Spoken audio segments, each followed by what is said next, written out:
Hello! I'm using this recording really just to give a brief overview of my lesson and point out some particular aspects and technology related links, as well as building in my reflection about my lesson. You may also go through and read my lesson and my reflection, but this is another way for me to present this information to you today. My lesson focuses on English language arts, 3rd grade level, and it's really looking at telling the difference between fantasy and reality. The standards that I'm focusing on, as you can see, is looking at answering and asking questions to demonstrate understanding of text and referring explicitly to the text as a basis for the answers. Also explaining how specific aspects of the text illustrate and contribute to what is conveyed by the words in a story. In other words, the students are going to be able to answer whether the text pieces are reality or fantasy by looking at the illustrations and using the words in the story to help them decide. When looking at the goals, first the unit goal. The overall unit goal is to look at investigations. It's looking at the world around us, whether it be the space, animals, future, and ourselves. For the lesson, it narrows it and it looks at the idea of wolves. We're finding more information and investigating about wolves, and we're realizing the difference between reality and fantasy. When creating my lesson goal, I created a SMART goal, which means it's specific, measurable, attainable, realistic, and time-bound. I said at the end of this lesson, when given a 3rd grade level text, the students will identify 3 things that are reality and 3 things that are fantasy from within the text using words and/or pictures with 80% accuracy. This goal relates to the content standards and the overall unit goal. It looks at having the students answer the questions, whether it's reality or fantasy, and students have to use the text illustrations and the words in the story to help them decide. Also, it investigates more information, like I said earlier, about wolves, as well as their understanding of reality and fantasy. The next thing I would like to look at is some methods. If you look at the methods, I always begin by sharing the lesson goal. This is important because the students then are able to be aware of the main objective for the lesson. It can help them plan ahead, think about the assessments coming up, and they know the expectation of what I'm wanting them to learn.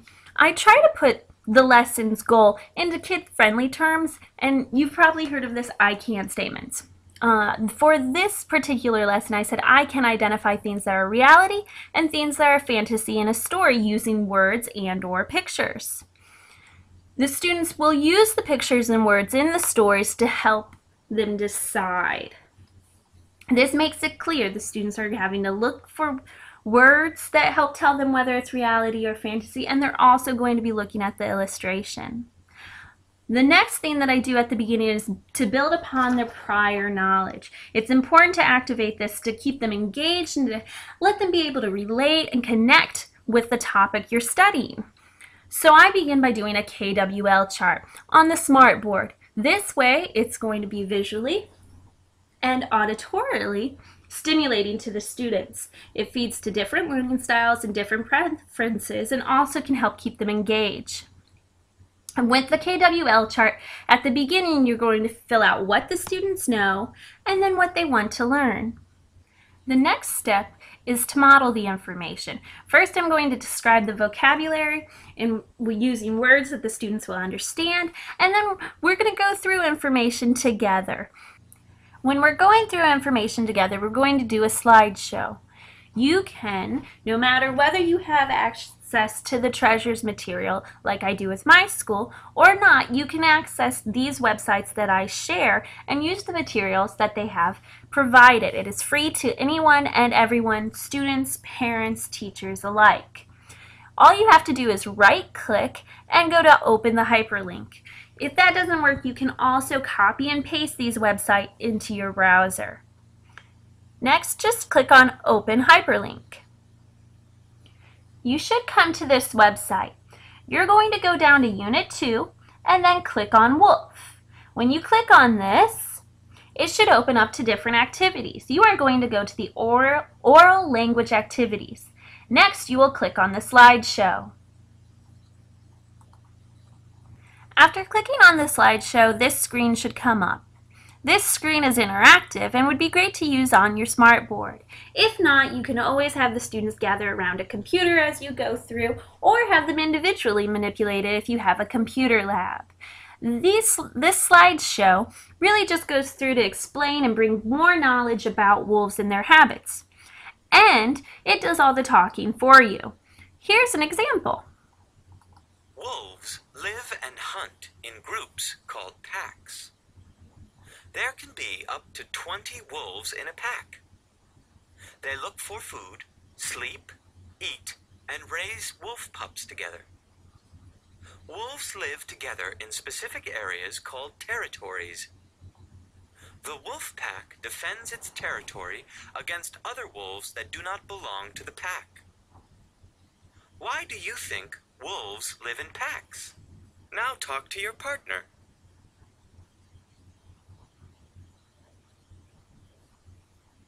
As you could see, it told some things that were reality-based about wolves, so that the students can increase their base knowledge about wolves and what's true about them. Also, the Talk About It section really supports the idea of your students collaborating. As I did in my lesson, I used the Talk About It time for students to discuss what they're learning with their shoulder partners, the students that are sitting next to them. After you are done with the slideshow, you're going to do some practice activities with the students. Again, you're going to click on this hyperlink. It'll take you to the same previous page we did before. You can do it by either right-clicking and going to open hyperlink or copying and pasting it into your browser. Again, you click on Wolf, and then you're going to go to the language activities, activity 1 and 2. You're going to do these with your students. I'm going to take you to activity 2. Find the correct picture and grab it with the tool. Wolves are carnivores or meat eaters and very skilled hunters. Look at the pictures on the screen and use your mouse to lead the wolf to the things it might eat. As you can see, this program really does the explaining of the directions for you. So the students are going to listen, and as a group, you guys are going to decide, what do wolves really eat? The great thing about it, as you're doing it with the students, if the wrong answer is chosen, flower. It even says what your choice will be, and it autocorrects. Yikes! Ooh, yikes, not it. Tropical fish. Yikes! Not it again. Deer. Ah, and it gives a signal that they have it correct. The great thing about this game is that it's visually and auditorily stimulating. It really helps keep your students involved and able to be engaged throughout your activities and throughout your lesson. Plus, it's a fun, easy way to show students some reality pieces about a wolf. After the slideshow and activities are done, you're going to fill out the Learn section of the KWL chart. This will reflect what the students have learned about wolves and what they now know is really true about wolves, giving them that reality piece of what wolves really like to do and how they live. After that, the next method step is providing guided practice. This is important because students need repetition. They need to hear things over and over and over again. Plus, this provides that scaffolding support so that all your students can be successful no matter their level. How I'm going to do guided practice is that we're going to use dry erase boards and markers. This is kind of low tech. Most people have access to dry erase boards and markers. You can also make your own just by laminating a sheet of white paper. On one side, the students will write an R. On the other side, they're going to write an F. Students are going to listen to the story Little Red Riding Hood, which most of them probably will be familiar with. As going through and listening to the story, I'm going to stop periodically, and the students are going to listen to some statements, and they're going to hold their boards up to tell me whether that statement is reality or whether that statement is fantasy. I'm going to show you how to get access to this Little Red Riding Hood. Again, I'm accessing the internet and using the smart board in order to present this information. As I stated earlier, if you would not have a smart board, you could still go and access a computer lab or just a computer and bring it up on your screen and have the students gather around to listen. You can click on this hyperlink, same way as I had mentioned before, by opening it or copy and paste into your browser. When the page loads, you should come to TeacherTube. There will be an ad. All you have to do is go up to the upper right-hand corner and X on it, and then, after clicking on the X, your video will load. It's important to know what your buttons represent. Down here is your play and pause. This is your volume. This helps you decide how far into the video you would like to go, or if you have to go back and review. And over here lets you maximize or make your video go to full screen. It's important that you have control, and you can X out on the ads at any time, that you have control over the play and pause, because throughout the video you're going to be stopping and asking the students whether your statements are reality or fantasy. It's important because this way you'll be able to have ongoing assessment, looking to see if the students understand what's reality versus fantasy, as well as keeping the students engaged with what's going on in the story. After the Little Red Riding Hood guided practice lesson piece, you're done with day 1. Next is on to day 2. Here, the students are going to have some independent practice with reality versus fantasy. When you begin, it's important to again review the lesson goals and the definitions of reality and fantasy. Also, recap what you did yesterday. Have some students give an example of reality and fantasy from Little Red Riding Hood.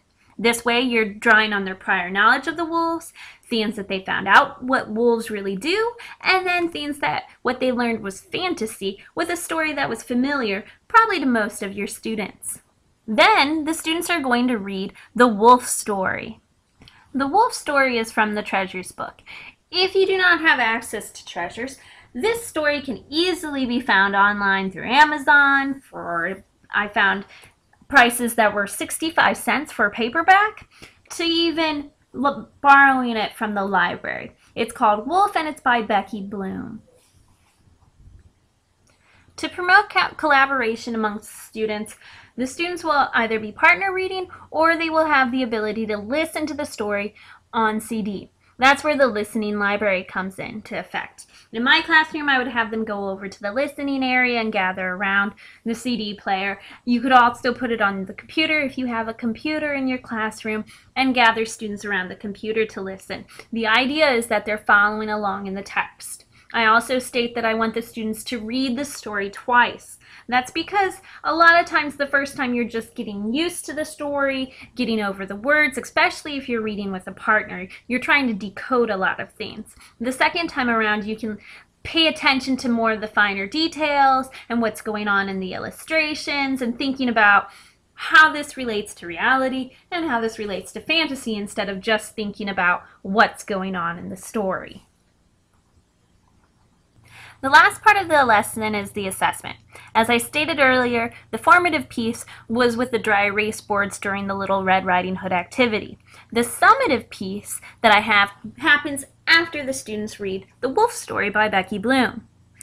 The students will have the option to write, draw, or complete a multiple picture choice to show 3 themes that are reality from the story and 3 themes that are fantasy from the story. Here are some examples of the summative. This is the writing piece, and this is the multiple choice picture. It's important to remember that your summative piece still matches the lesson goals. The students are still having to find 3 things that are fantasy from the story and 3 things that are reality. This may seem like the easier options, but there's some things in here that are trying to mislead the students because they really didn't happen in the story, whether they are fantasy or reality. Also, it's important that your summative assessment matches your standards. The students are still asking and answering questions about the text, reality and fantasy. Their answers are coming straight from the text, and they're using the illustrations and words in the story to help them make the decision. Well, thank you for listening, and I hope this provided a fun, easy way to go over my lesson plan and my reflection. Feel free to go ahead and review it as well. Thank you. Have a good day. Bye-bye.